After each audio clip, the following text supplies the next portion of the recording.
Hello and welcome to Literature Exposé with Omonigo and Stella. Today we are going to be looking at a non-African poetry titled The Stone by Wilfrid Gibson.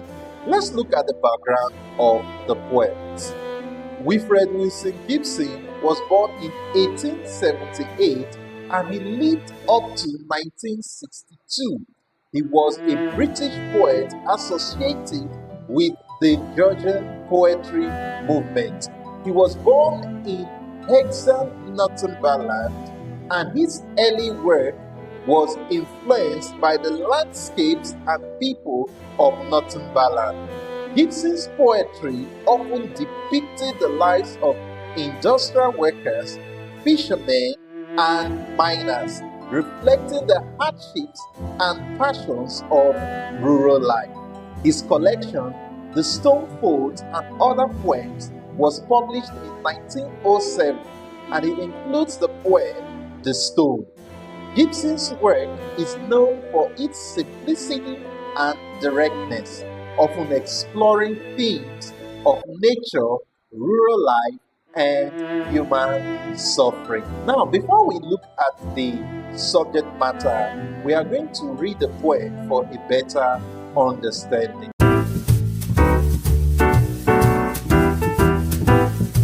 The Stone by Wilfrid Gibson. And will you cut a stone for him to set above his head? And will you cut a stone for him, she said.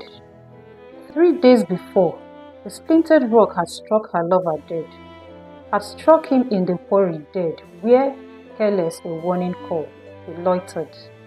While the shot was fired, a lively stripling brave and tall, and sure of all his heart desired, a flash, a shock, a rumbling fall, and broken neath the broken rock, a lifeless heap with face of clay, and still as any stone he lay, with eyes that saw the end of all.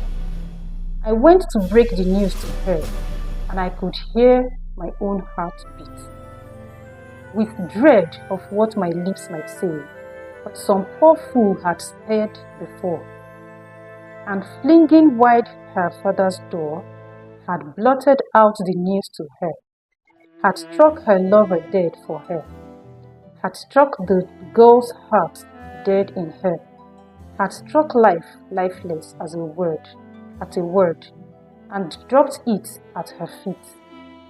Then hurried on his witless way, scarce knowing she had heard.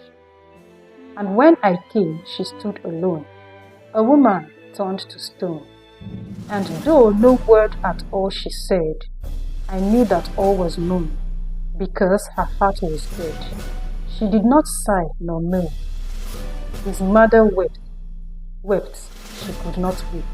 Her lover slept, she could not sleep. 3 days, 3 nights, she did not stir. 3 days, 3 nights were one to her, who never closed her eyes. From sunset to sunrise, from dawn to evenfall, her tearless, staring eyes, that seeing not, saw all. The 4th night, when I came from work, I found her at my door. And will you cut a stone for him?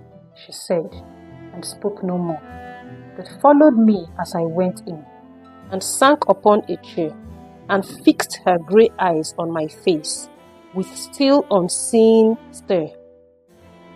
And as she waited patiently, I could not bear to feel those still grey eyes that followed me, those eyes that plucked the heart from me, those eyes that sucked the breath from me, and curdled the warm blood in me, those eyes that cut me to the bone, and cut my marrow like cold steel. And so I rose and sought a stone, and cut it smooth and square. And as I walked, she sat and watched, beside me in her chair. Night after night by candlelight, I cut her lover's name. Night after night, so still and white, and like a ghost she came, and sat beside me in her chair, and watched with eyes aflame. She eyed each stroke, and hardly stirred, She never spoke a single word, and not a sound or murmur broke the quiet, save the mallet stroke. With still eyes ever on my hands, with eyes that seemed to burn my hands, my wincing, overwearied hands, she watched with bloodless lips apart, and silent, indrawn breath, and every stroke my chisel cut. Death cut still deeper in her heart. The two of us were chiseling together, I and death. And when at length my job was done, and I had laid the mallet by, as if at last her peace were won, she breathed his name, and with a sigh passed slowly through the open door, and never crossed my threshold more. Next night I labored late alone to cut her name upon the stone. Wilfrid Wilson Gibson.